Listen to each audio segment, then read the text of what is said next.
In the fast-paced world of business, finding a clear path to profitability can be a challenge. Welcome to 0 to 100 with your host, Jared Guy Randolph, seasoned business and finance expert. Tune in for actionable insights and strategies to accelerate your business success.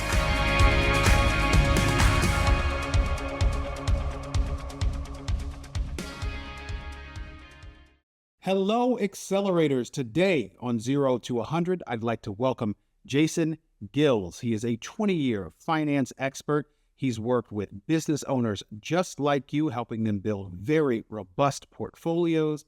And as a FINRA licensed advisor, he has over 150 agents that are working at his firm. We're going to cover some really key topics that will help accelerate your business, such as buy-sell agreements, key man policies and how they can save your butt at the end of the day, using life insurance as a tool to go out and get debt, as well as how to leverage your personal investment portfolio to get more capital. Ladies and gentlemen, let's accelerate together. Jason, we're very excited to have you on today. Well, thank you, Jared. Very glad to be on here with you. It's very exciting and honor to be here, and just looking forward to bringing some value to your listeners today. Well, I know that our 0 to 100 listeners are going to get a ton of value out of this because you are going to give some very important insights on structuring business, how those structures impact profitability, and just overall operations over the long term of building something that is successful. And one of the things that I want to dive into first is talking about partnerships. And what I'd love for you to share with our listeners, with the audience today, is what are some of the key factors you should be looking at when forming a partnership, whether it's early on in a business or you're at a point in your business where it's growing and you and your partner sit down and go, hey, we have a great relationship, things are working, but we really need to solidify what our partnership is in writing. Sure. Great question. Well, first of all, it's obviously, Jared, a lot easier if this is done on the front end, right? That can save you some headaches down the road. And I believe very much in the concept of alignment over assignment, right? So that's one of the big things, is being in partnership with the right people, picking the right people, that everything from, core values align, and, character things, visions, how you want to do things. So if a lot of that is discussed and in place, we can figure out the what's and how's and stuff, but that's really the first place I would start. Got you. I love that. So talk to me about a topic you and I had addressed in the past, and that is buy-sell agreements, which are really, really important for partners to hash out in the beginning of their partnership process. Oh, yeah, for sure. So, basically buy-sell agreement, really is just a legal contract, talking about how the business can be set up, valued, and more in particular, if you have multiple partners, if God forbid, one were to pass away, become, disabled or something like that, or just decided, they're out, right? So on the front end, having that done and legally in place, a contract in place to where we know, hey, if I want to exit, or more importantly, God forbid, something happens to me, what is that going to look like? What are we agreeing up front? And then, let's agree on some sort of mechanism for evaluation that's fair to all parties involved. Good. So if you look at the valuing of the business, which I think is really key, especially and really wherever you are in terms of in a partnership and wherever you are in terms of operating a business, what are some of the techniques that you would employ to go out and value a business if you're working with a business owner? Yeah, well, I would definitely, different industries are going to be different, as you know, Jared. But I definitely would advise people seek legal counsel. I'm obviously not a business attorney, but I think people should seek counsel, and they should do their due diligence in their industry where they know.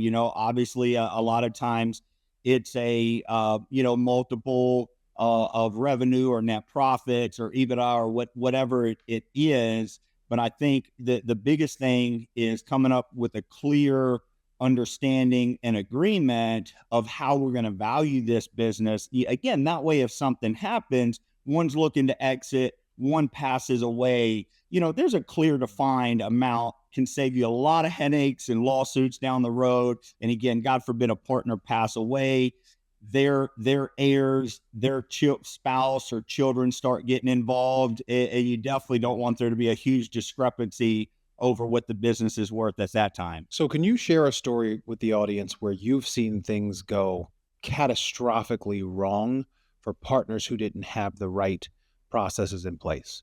Let me think here. Yeah, I've seen multiple ways. One is, you have a partner in an agreement that, maybe they're not pulling their weight on a financial side, right? Maybe there's financial obligations and one's not able to live up to that. Okay. So in that situation, Jared, how does that change things? This person's been footing 85% of the bill or coming up with the capital, which initially it was supposed to be 50-50, but challenges arose down the road.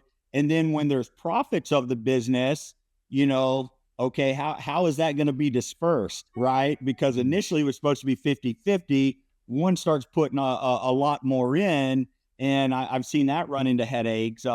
Another big example I saw is initially one particular that I think about in, in the construction world specifically. One partner was more the admin side. The other one was go out. Well, the company exploded and blew up, right? They were, multi-million-dollar contracts and stuff coming in. And eventually it became to where that one partner was doing, something that they could have hired, an accountant or somebody like that to do. And so when you start dealing in millions of dollars and we're 50-50 partners, but one person is responsible for 90% of the business, right? So again, if you could have some foresight on the front end to think about those kind of things, that can save you a lot of headache down the road. I'm going to have to agree with you. And it was something I've learned in business that is very important, especially when you are forming a partnership, is that no partnership is ever created equal. So what does that mean? That means you really need to be open and honest with the individual that you're getting in bed to, with what you think and have the capability to bring to the table in the current market and over the long term of that relationship and partnership. And also, that gives you the ability to negotiate on things like ownership interest or profit distributions based on what someone's bringing to the table. And as you know, the individual who's typically bringing the most money, they have more of the pie, because you need the money to operate the business. Things can also change over a period of time, and you can be creative where the split could be 70-30 in favor of the individual who brings the investment capital. But over the long term, the other individual who has the 30%, who's really the boots on the ground, as they generate more wealth and more money, they can then replace that individual's capital and gain more interest in the company. So you can work through things where it doesn't have to be just black and white and set in stone for the life of the contract. Be creative with your partner, but be honest going in, because that's where you get the rifts and the relationships, is when at the end of the day, somebody feels like they're not paid enough or the other person's being paid too much, etc. And that can cause a business to crumble. So I totally agree with you. It's something you've got to deal with on the front end. Absolutely. No, I love that. Just being fluid with it and coming back periodically, renegotiating, revisiting. And Jared, if it's okay, one more thing worth noting, I've seen a couple times happen. One situation was two partners, one passed, and it was so that partner that passed had 5 kids, right? Okay, so now those 5 kids collectively have 50% undivided interest, right? Okay, and so they had a lot different ideas, of how things should be done. A couple of them, I want to sell. And, and so that ran into a lot of problems for years. Okay. And also one more situation, very similarly, somebody passing, And, so a spouse was obviously, half owner at that time. The problem was, Jared, the spouse had never worked in the business. Does that make sense? Okay. So they had never worked in the business, didn't really understand it, didn't bring any value, but thinking, hey, I'm entitled to 50% of all the profits here, but they're not bringing in any value and weight there. So again, structure in the business, as you alluded to, a buy-sell agreement earlier, having that in place up front, I think is critical. So as you peel back the layers of the onion, it's interesting to listen to the stories compound and all of the things that could happen. And call it Murphy's Law, call it whatever you want to call it. Right. Things do happen. So you have to prepare yourself for it. Can you give a little bit of insight and on how to put insurances in place around a business and a partnership to protect the partners?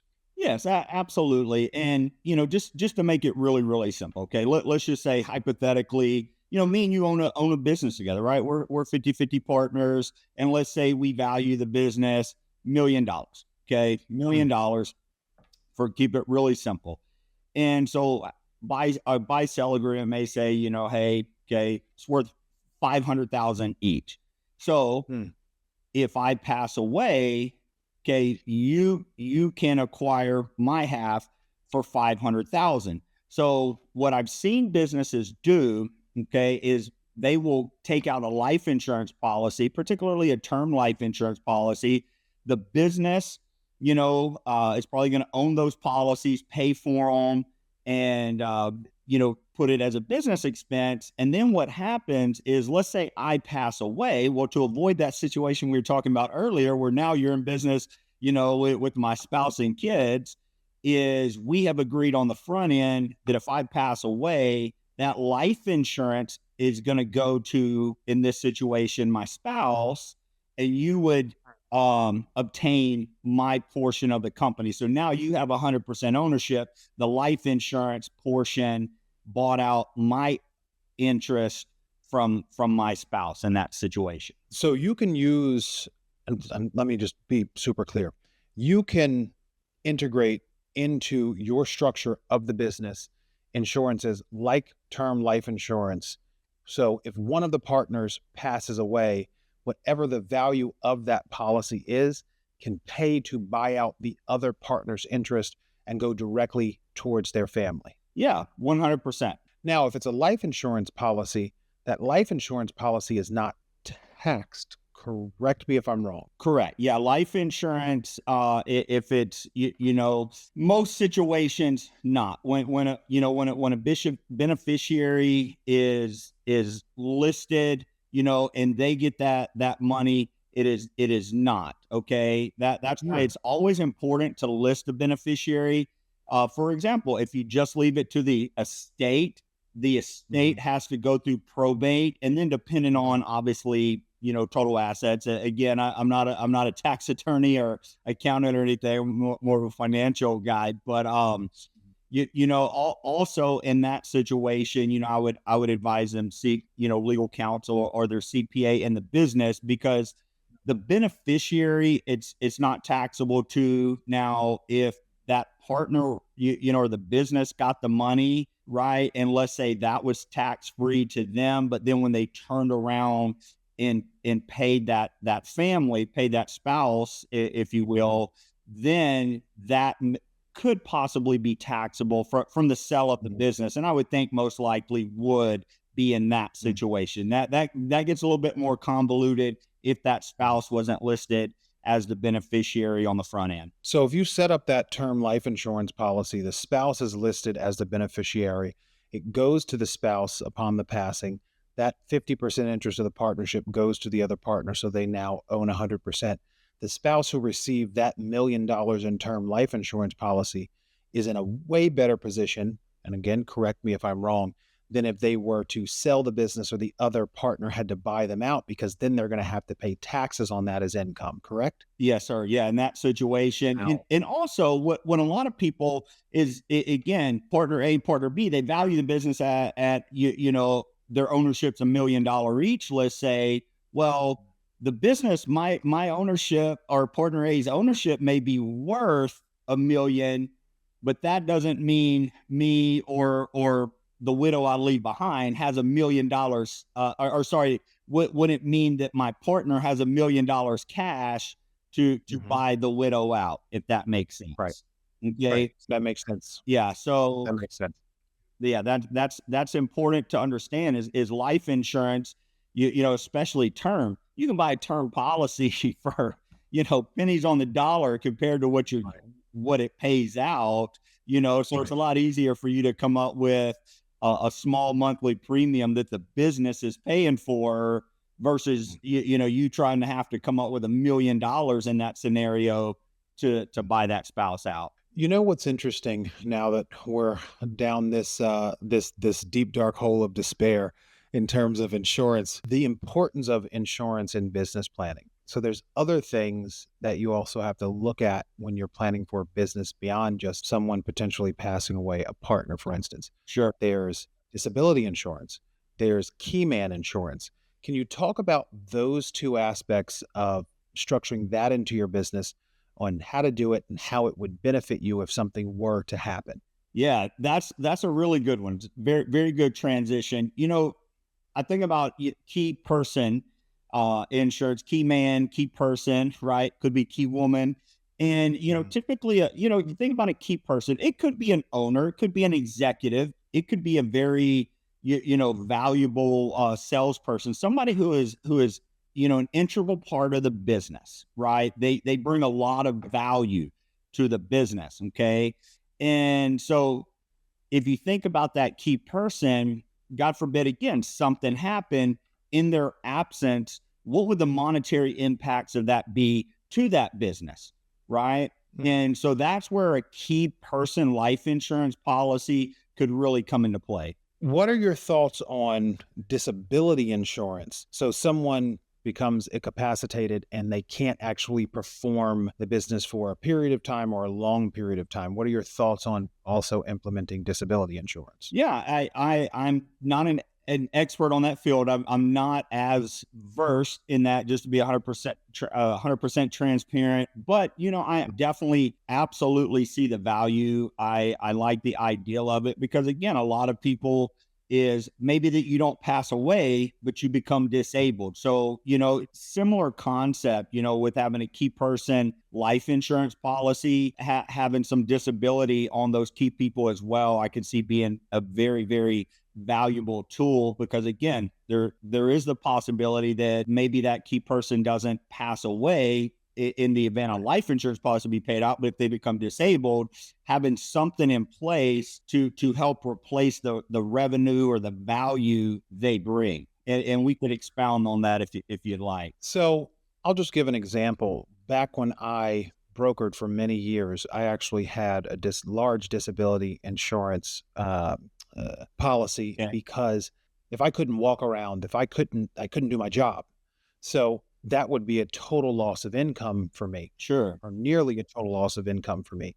Let's take if somebody is a contractor or a subcontractor and they fall off of a ladder, their business is completely impacted.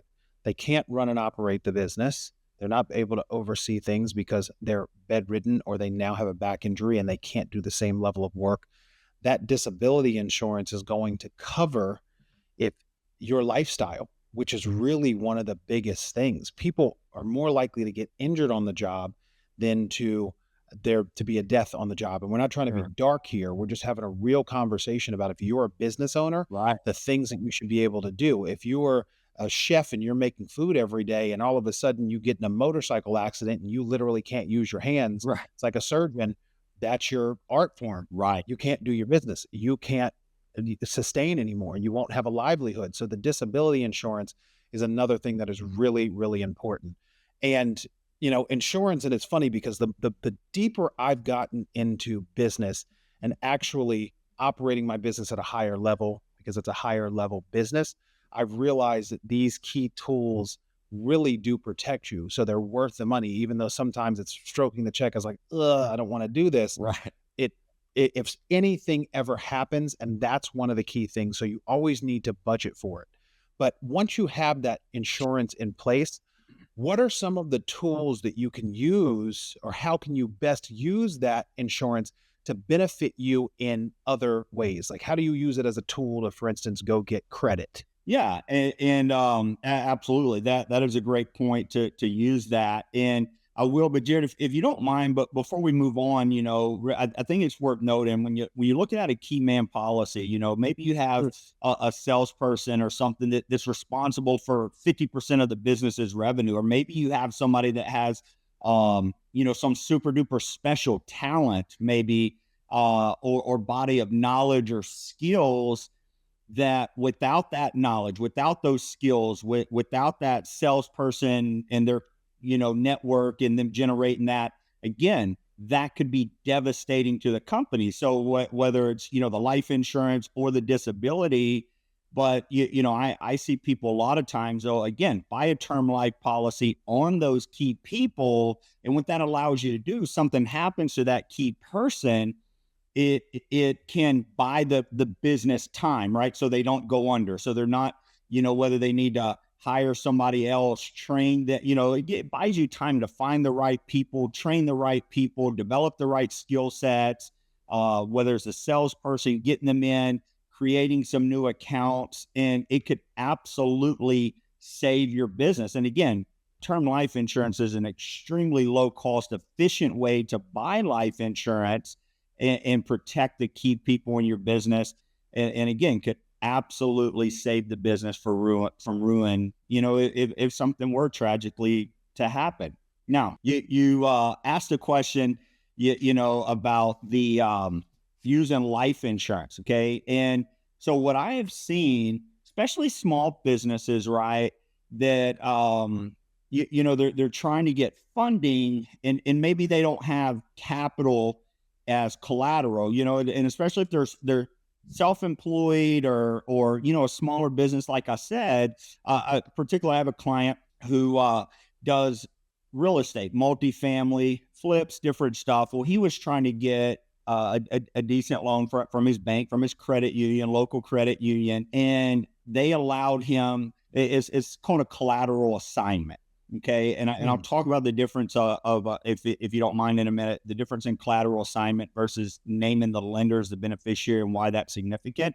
But what a collateral assignment allows you to do is go to that lender and say, look, I have life insurance. God forbid something happens to me, right? The balance of this loan is going to be paid off, right? And I have seen lenders that will not loan without having that life insurance in place. If they don't have enough other liquid assets to put up as collateral, they can use the proceeds of life insurance in that situation. So that's actually a really good point, because if you can structure using that life insurance policy as collateral and you don't have to necessarily have cash on hand, the cash on hand that you would typically have, you can invest in a really high quality policy that you can use to collateralize your lending in the future. So then it becomes a win-win. Right. You've got this life insurance policy in place that when it's paid out, it's tax-free. You've got now an asset that you can use to borrow against or collateralize, getting that loan and building your business. I've never actually thought of it that way, and that's a really creative way of using life insurance as a tool.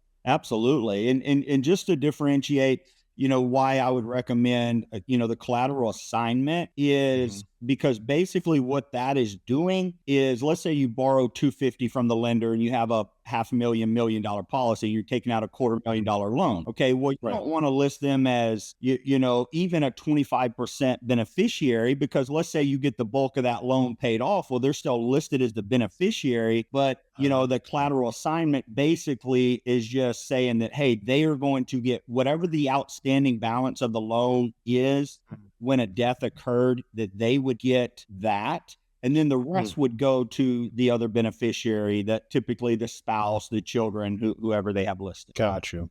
So there's something really important for entrepreneurs and business owners to understand. Because of the role that you play in your business, you are not replaceable.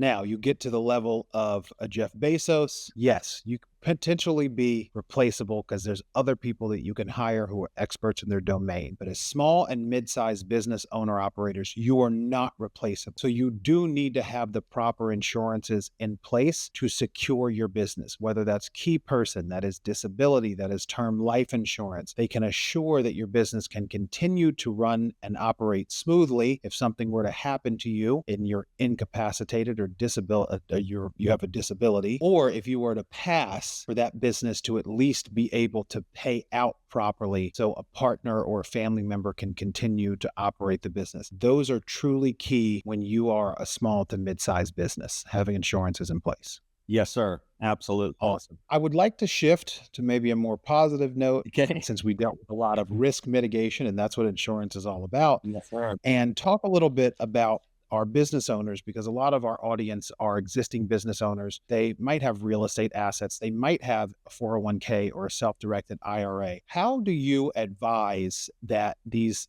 business owners use their investment accounts as tools to get access to capital? Yes, great question. And, and this is just through over years, Jared, personal, research and looking at also, acquiring capital myself, whether it's, buying a house or whatever that may be. And for years I didn't know. And that's what's crazy about this stuff. There's so many things out there, so many tools available. There's so much, knowledge or strategies that we could all, really, really benefit from, but we just don't know what we don't know, right? That's why I love what you're doing with this podcast right here, is just, bringing these nuggets and pearls of wisdom that really can be life changing. So through the, exploring different ways to, get funding myself, I realized that, I used to think like, oh, you take a loan, or you use all your capital. And, especially, let's face it, as a business owner, you may be generating a lot of revenue. There's a lot of write-offs and stuff. Again, I'm not, not giving tax advice, not a tax attorney or anything, but what your personal return says, right, is your income. Then you go to get a loan and it's like, oh, there's not room to add more debt on there, right? I don't know. Yeah, technically I don't qualify for much. Let's put it that way. I'll leave it right there. Exactly. If you have a good tax strategist and a tax attorney and stuff, you may not qualify for a whole lot of lending. But what I learned is you don't have to use your capital, and there's different type of investment accounts, different investment companies and stuff that will allow you to take a loan and basically and let's just take $1 million for an easy example. You have $1 million invested, right? And you say, well, I don't want to take my money out. It's doing good. It's averaging good returns and stuff, how it's invested. But I need this loan. Okay. I really want this loan. So, some financial institutions, again, people can do their research, seek out their financial advisor, just, Google it. You could probably find this.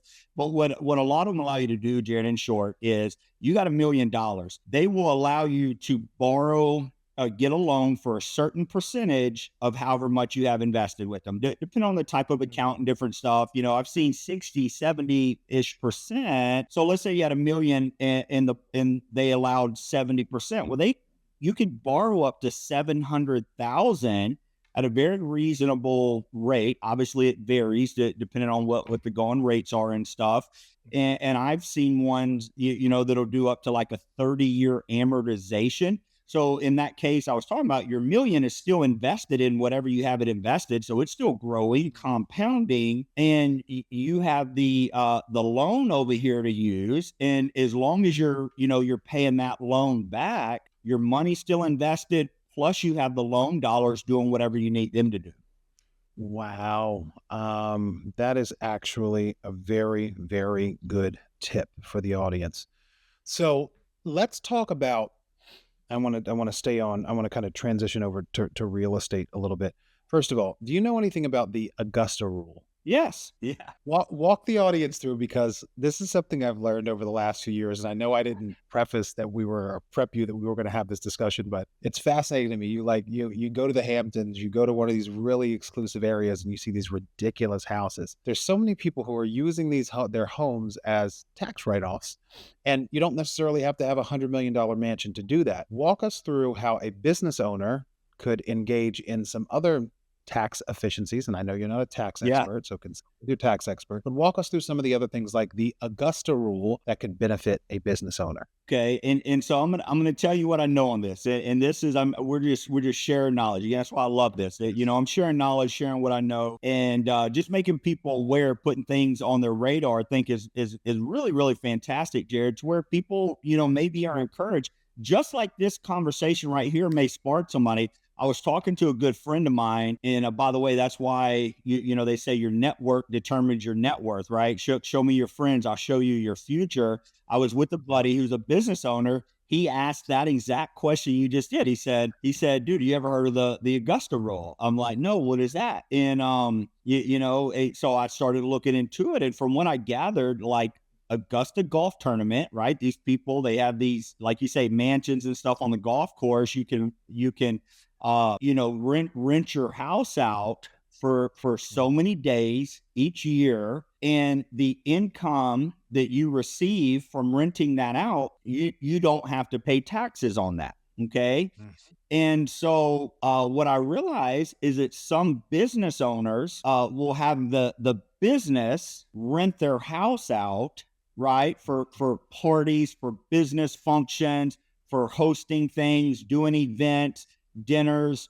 I've seen people do it for book releases and all kind of things like that, right? And so it's a business expense, a write-off for the business, right? Because just like you're renting office space or hotel space to do an event, or an Airbnb for an incentive trip, but you're renting it from yourself. And as long as it, from what I understand, it's not more than what the going rate for something like your house would rent for. And it is up to those so many days.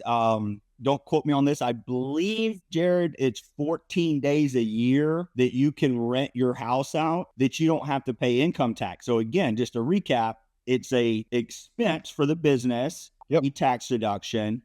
But if it's your house, you don't have to show that as income, again, as long as it's a fair price within those days that's allotted to be able to do that. So yeah, Augusta rule, really, really cool concept.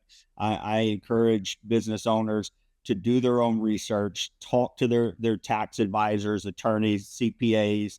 That could be a really good one right there. And this is something, it's interesting. Do you remember back in the day when they had they would have Tupperware parties and sell Tupperware? Yeah. Group of people get together and have wine and sell Tupperware. Yeah, my mom used to do that stuff. I remember being a kid, everybody at the house. So here's what I've realized. The Augusta rule could work in a suburban community. If you have your Tupperware business as an LLC, it's its own business, it can expense the cost of renting out your space. You pay yourself. So it's a business expense. You're making that income. That could pay for your homeowner's insurance for the year. Obviously, it has to be a certain number of days. It doesn't have to be exclusive to somebody who has an $80 million mansion. Right. It could be somebody who lives in a $400,000 home. So these little tactics that you have where you think it's just secrets of the rich, it has no income restriction to it. These are just secrets on how you create more tax efficiency to generate more revenue and keep more profit in your pocket. So you, as a business owner, can capitalize on the assets that you have as well. Amen. Yeah, no, you're absolutely right. And what's interesting, just for thought, initially I asked my tax preparer, tax strategist, and he was, you could tell when I asked him about it, he was kind of like just as he said, yeah, I heard, but his nonverbals was saying he wasn't super aware of it, didn't really understand the ins and outs, how it worked. Right. And so he actually really, really started doing some research. And that's why, again, having the right experts around you, yes, it may cost you a little bit more to get a really good, and I'm not talking about just somebody that'll file your taxes for you or just a CPA. I'm talking about an actual, tax strategist, or seeking legal advice. That's always what I encourage people to do. And Jared, we could sit here all night just giving, different example after example, like the Augusta rule, that again, most people, particularly, smaller businesses or just LLCs or even S corporate, a lot of times those, we just don't know what we don't know. And it cost us a lot of money, unfortunately, that ignorance. So yeah, the ignorance tax is quite expensive. Yeah. So you work with individuals, you work with business owners, and you have done so for 20 plus years, and you truly are an expert in your domain. When you have someone come to you and they sit down and they say, I really want to structure something where I'm creating capital efficiency, I make sure I have the right insurance in place, I make sure that my business is running in tip-top shape. What are three of the things that the individuals who are sitting in front of you should be looking at that are key to assure that their business will be safe and continue to grow? Yeah, so I think we could go a lot of directions on that, but one of the biggest things I think is, we didn't really get into this, but I think having the right type of investment set up, from a tax strategy standpoint, whether that's, depending on the type of business, a 401k or nonprofit, even, a 403b, if it's there's different products for small business, simple IRAs and stuff like that, without getting too detailed. There's definitely a lot of tax advantages to explore in that and looking. And that's one of the questions, I would ask is, okay, what are we looking for? Are we looking for, tax efficiency, tax deduction? We look in, even that, if you have employees, could really help with retention and stuff by having a plan set up like that. So you work hard to get good people, you develop them. You don't want to train the competition, right? So by having certain plans like that in place and offering that to your people, could be of a big benefit. So I definitely look at those type of plans. The next thing, I would look at, do they have a buy-sell agreement in place? If so, do they have life insurance that could be the funding of that, right? As, coupled with, do you have any key integral people in your business that if something happened to them, that we need to look at those key man policies? And, depending on the business, especially a lot of, mom and pops or solopreneurs, if you will, where it's just them, is, you may have, it could be the wife. Maybe she's, rock and rolling, kicking butt, taking names and making a couple $100,000 a year. The spouse is, making 50,000 a year. So if that family's living off $250,000 a year, but mom's 200,000 of it, God forbid something happened tomorrow and mom's gone, could that spouse and those kids maintain that $250,000 a month lifestyle with a $50,000 income? Probably not. Right. No. And so that's where having adequate life insurance, which is typically what you're going to see is recommended is 10 times rule, 10 times your annual income. I've seen different experts say 8 to 12, right? I mean, just chalk it up, say 10 times your average or your annual income, right? Well, if you do that now in that situation, wife has a $2 million policy, something God forbid happens, dad's a beneficiary, receives that, or the kid, whoever, that $2 million, they could take and invest the bulk of it. We can't replace mom, obviously, in that situation, but at least we could replace the income because, think about it, Jared, you lost a spouse, you lost a parent. The emotional devastation of that is nearly unbearable. But if that's compounded with financial devastation and they start losing the house, losing cars, kids having to change school in the mix of all the emotional trauma going on, right? And so I really, really encourage people, use life insurance as an income replacement tool to buy yourself time till you create an actual estate. Because if you think about it, Jared, that's really what life insurance is. It's an instant estate until you've had enough time, enough years to create an actual estate. I tell people now, look, in that situation, if that family had a few $1,000,000 invested, the house is paid for free and clear, the kids are grown and gone. Okay, maybe in that situation, you don't need life insurance or near as much. But that is something I would definitely talk to them about, on the personal side, just protecting that income to their loved ones. One of the things that I've seen with life insurance for the breadwinner of the family is that they will get that 10x life insurance policy. And it could be term, it could be whole life, it could be a combination of the two, which we didn't talk about the differentiation between the two. And we can always talk about that on a future segment. Cool. But if the spouse were to pass away, it goes into a trust, and then the trust has a very specific buy box of how that money could be spent. And I've seen it dictated that that money could only be invested in certain types of vehicles that return a 6, 8, 10% return. So that $200,000 in income that was lost, and you've got a $2 million policy, and that policy is to be invested at 8%, that's $160,000 that's now coming in income.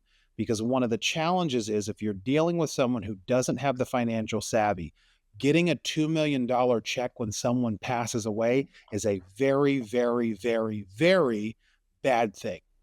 So sometimes you have to protect people from themselves, and you set up a structure to make sure the family is taken care of in perpetuity. Absolutely. I trust. Kitty trust is another thing, because again, my situation, I have 5 kids. We're repopulating the earth over here, and Apparently. yeah, and 4 are still 15 and under, and I say that to say, okay, would I want to leave millions of dollars to children? Absolutely not, right? Or even when they turn 18, would I want them to inherit or receive millions of dollars? No, that would be disastrous, right? So you could set it up in I don't know the technical legal name. You hear it called a kitty trust, right? Where you can, while as a parent you're alive, you could set it up to say, okay, hey, it's going to, give them payout so much a year for them to be taken care of, when it can, they can use it to help with college or a first vehicle, or they can get a certain percentage when they turn 25. They can take another certain percentage when they're 30. I mean, there's a gazillion ways you could structure it, right? Again, you get with the attorney who obviously a trust is a legal contract, and that you walk through, an attorney could help walk through how to structure that, but where you could spread it out over time too, to where somebody couldn't get it. But the last thing on that is I always tell people that I work with is, hey, God forbid, we hope you buy the policy, never need it, but God forbid you do, if you will allow us to, we will be there to guide through making sound long-term financial decisions. That way the money's not spent and blown on silly stuff. And I always encourage people, take the bulk of that life insurance, because a lot of people, honestly, Jerry, they think, well, let's pay off the mortgage, let's pay off this. Well, heck, if you got a mortgage 3-4% and you can invest it doing better, right? You got this goose over here, the investment that's going to continue paying interest and dividends. That's the golden egg that's going to pay down the mortgage and build equity in that property. And so eventually you're going to have a house paid for, and you still have got all your investment assets over here. So definitely, man, having the right financial team around you, people you can trust, that you really feel have your best interest at heart, and that know what the heck they're talking about, right, to help you properly set this up. That way the money does what it's intended to do. And, so you're protected if you pass too soon, but you're also investing and building towards financial independence for if you live a long time. That way you're protected at both ends of the spectrum. What you just said is brilliant. And with the example of paying off the mortgage, you're already getting a deduction for your mortgage when it's your personal property. Even if it's an investment property, you have certain deductions you can take and depreciation that you can take. So the reality is taking the proceeds from that life insurance policy. It's so much better if that gets invested and starts becoming an income producing asset for you if it's set up in some type of vehicle like a trust. So there is something that's incredibly important for business owners. You do not have a choice. You must have a financial and planning services team around you that is setting you up to make sure that you have success in your financial management from a tax standpoint, from an estate planning standpoint, and from an insurance standpoint. That is going to make sure that everything you are working your butt off for is worth it at the end of the day, and you can leave some type of legacy for your family. Yeah. So Jason, here's what we're going to do. We're going to do a rapid fire round.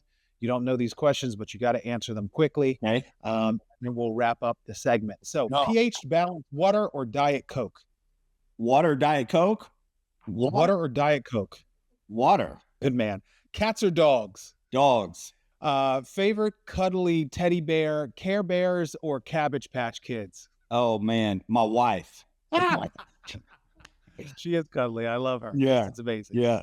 All right. So it's a zombie apocalypse. Okay. You've got your wife and you got your 5 kids and you got to protect them. What is the one weapon of choice that you're taking out into the battlefield? Oh man, pump shotgun probably.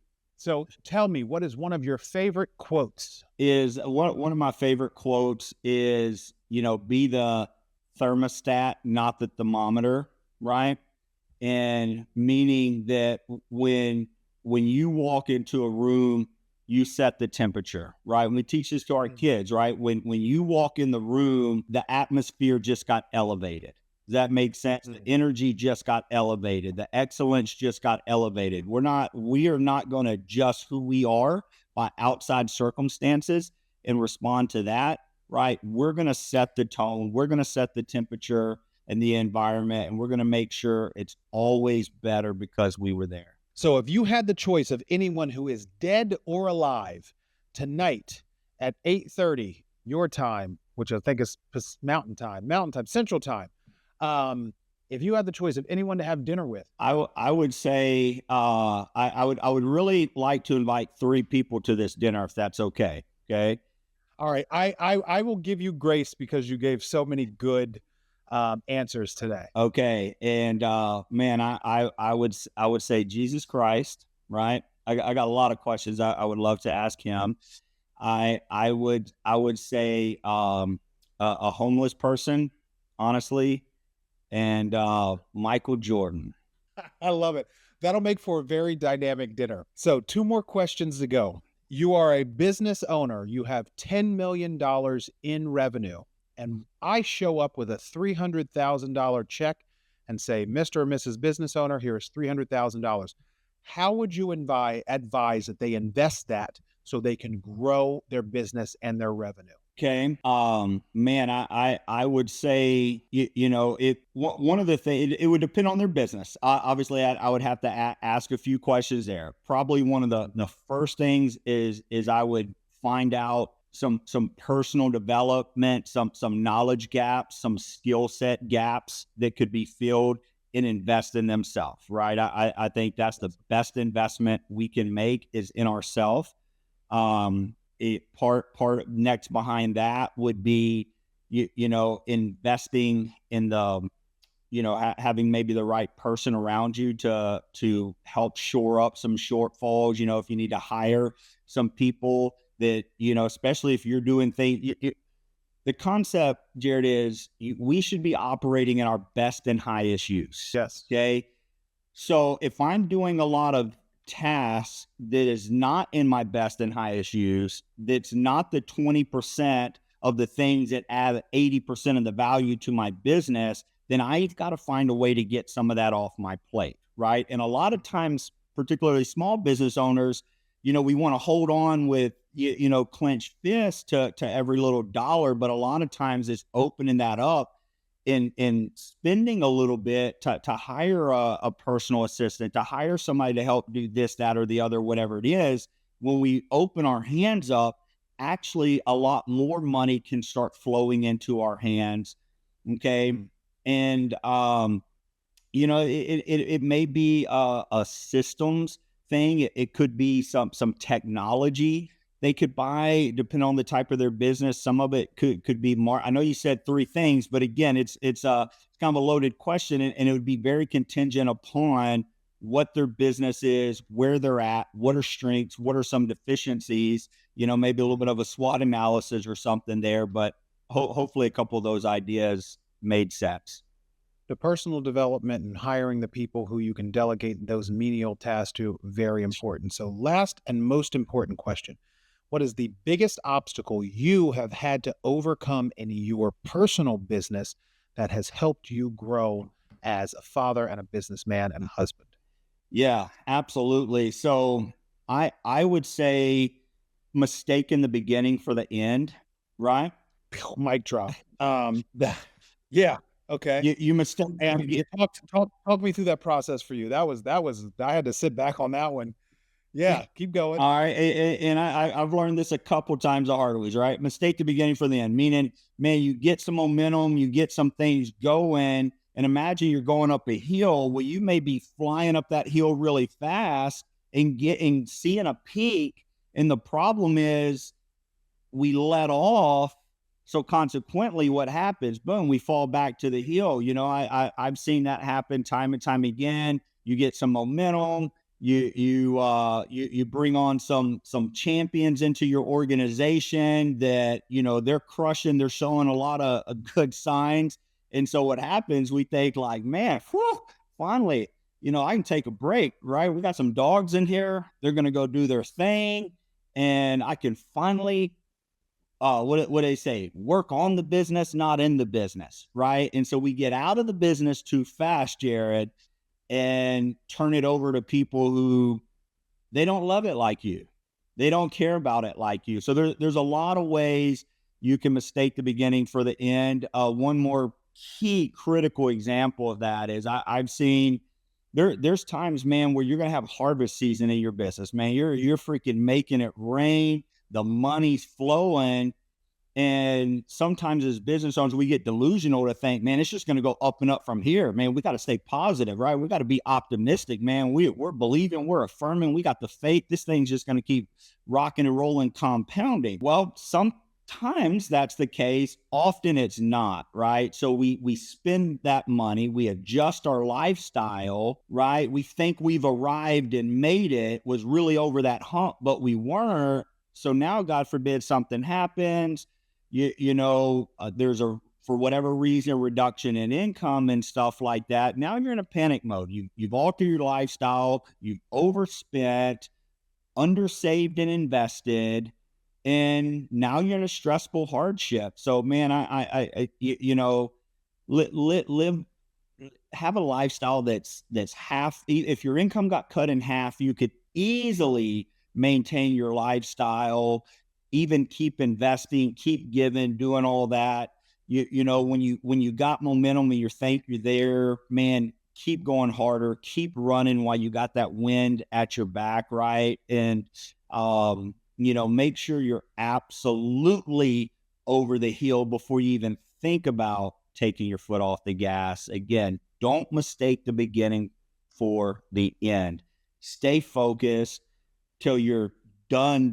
Till like, absolutely, man, we're financially independent. We're bulletproof.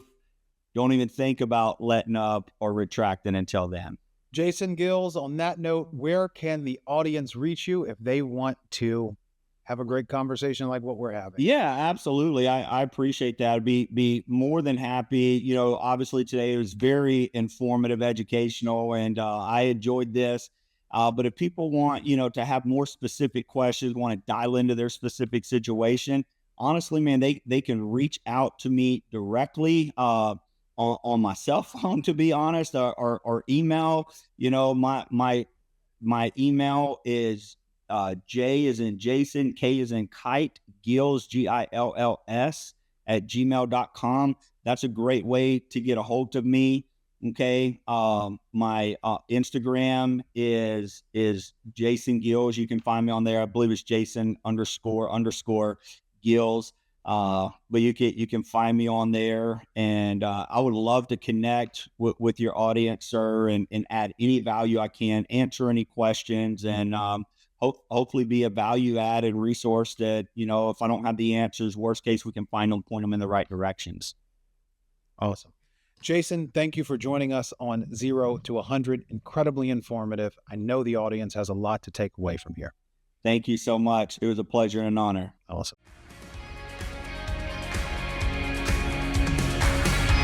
Thanks for tuning in to 0 to 100 podcast. We hope you feel inspired and ready to accelerate your business. Remember, your journey to success starts with a single step. Keep learning, keep growing, and keep striving for greatness. For more resources and show notes, visit jaredguyrandolph.com. We'll see you next time.